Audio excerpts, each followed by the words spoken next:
Le Tout-Puissant a dit, et Dieu vous a fait sortir des ventres de vos mères, dénués de tout savoir, et vous a donné l'œil et les yeux et les cœurs, afin que vous soyez reconnaissants. N'ont-ils pas vu les oiseaux assujettis dans l'atmosphère du ciel, sans rien que les retienne en dehors de Dieu? Il y a vraiment là des preuves pour des gens qui croient. Dans cette vie éternelle que nous vivons aujourd'hui sur cette terre, il y a Dieu Tout-Puissant, l'homme, le messager qui transmet son message à tous les gens. Et c'est l'unique créateur qui a créé et crée toutes choses. Il a créé des châtiments afin de punir les criminels qui l'ont combattu et utilisé parmi les spirituels et les religieux et les scientifiques et les dirigeants, et aussi afin de se protéger contre tout danger menaçant. Comme il a créé le châtiment S qui protège les propriétés de Dieu Tout-Puissant et punit celui qui viole les limites de ses propriétés. Tous ces châtiments travaillent en harmonie entre eux. C'est comme si chaque châtiment se comporte comme un complémentaire pour l'autre. Le premier d'entre eux, c'est le châtiment de la surveillance et l'attraction. Son rôle consiste à punir les criminels et les ennemis de Dieu Tout-Puissant et protège les innocents de son châtiment. Mais en même temps, il a le droit sur le bien de Dieu Tout-Puissant, c'est-à-dire qu'il a tout le droit d'interdire un bien de se produire si ce bien est dirigé vers un criminel ou vers ceux qui ont répandu l'injuste et la corruption partout. Donc il n'applique pas les lois d'une miséricorde à la lettre et bêtement, mais il traite ses lois selon ses propres lois. C'est comme un douanier qui décide ce qui peut traverser et ce qui est refusé. Dans cette vie éternelle que nous vivons aujourd'hui sur cette terre, il y a la première loi de la première miséricorde et qui donne le droit au plus petit masculin de la famille de jouer en faveur de ses parents, à condition qu'il soit précédé ou suivi exactement de 2 sœurs. Le plus important dans cette loi sont les 3 mots-clés et qui sont le plus petit, c'est-à-dire le mot petit, et le sexe, c'est-à-dire le masculin et le féminin, et le nombre de. À partir de ces 3 mots-clés, on peut prolonger la première loi afin d'obtenir la deuxième loi.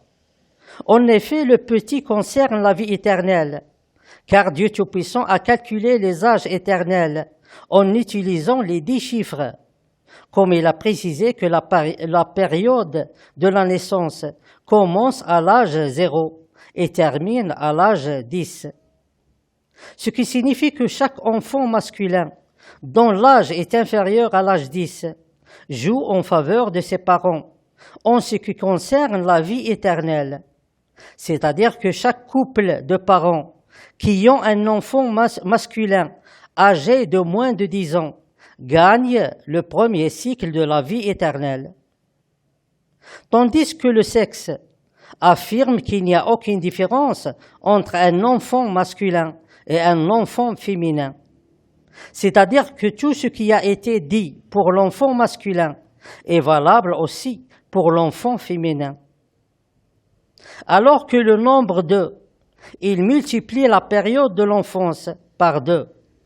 C'est-à-dire que chaque couple de parents ayant un enfant masculin ou féminin âgé de moins de 20 ans gagne le premier cycle de la vie éternelle. Et c'est ça la deuxième loi de la première miséricorde.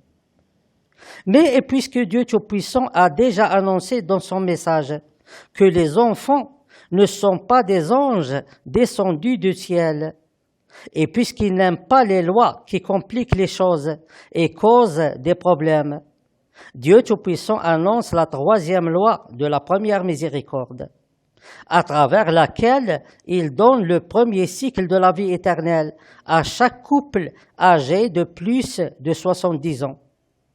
Et c'est l'âge qui est plus âgé de 10 ans que l'âge 60, l'âge de la perte d'une grande partie de la force principale. Alors pour les membres de chaque couple, et s'ils veulent gagner le premier cycle de la vie éternelle, et qui ne veulent pas annoncer leur croyance, et ne veulent pas signer dans le message de Dieu Tout-Puissant, et ceux qui n'ont pas vu le message, ces gens-là n'ont qu'à essayer de rester en vie jusqu'à l'âge 70. Mais puisqu'il n'y a aucun intérêt ni à laisser l'être humain perdre une grande partie de sa force principale, ni à utiliser le nombre 2 à chaque fois, Dieu Tout-Puissant annonce une 4e loi qui sort du cadre de la première miséricorde et à travers laquelle il donne à chaque personne âgée de plus de 65 ans, qui est le plus grand âge éternel pour les hommes, le premier cycle de la vie éternelle. Bien sûr, toutes ces lois sont annoncées et transmises sous la surveillance du châtiment de la surveillance et l'attraction, qui suit attentivement chaque chose et fait son travail correctement.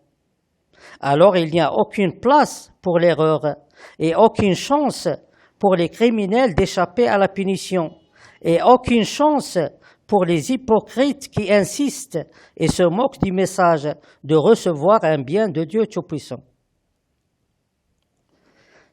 Dans cette vie éternelle que nous vivons aujourd'hui sur cette terre, il y a Dieu Tout-Puissant, l'homme qui possède tout ce qu'il y a dans les cieux et la terre, le messager qui transmet son message à tout ce qu'il y a dans les cieux et la terre, tels que les planètes et les étoiles et les satellites artificiels. Toutes ces choses se trouvent dans le royaume ou la propriété de Dieu Tout-Puissant. Alors ils sont appelés à croire en Dieu Tout-Puissant, unique sans associé à son message, et à le suivre et obéir à ses ordres. Car si le châtiment S découvre qu'un satellite voyage dans la propriété de Dieu Tout-Puissant et travaille pour le compte de ses ennemis au lieu de lui obéir, alors il va ordonner directement au châtiment suicide, qui est un châtiment scientifique, d'empêcher ce satellite d'utiliser sa force. Et il a tout le choix d'agir directement sur la machine elle-même en tant que connaisseur des sciences fabricantes ou d'annuler ou modifier la loi qui maintient le satellite dans le ciel en tant que connaisseur des lois des sciences fabricantes. Et c'est pareil aussi pour les astres géants.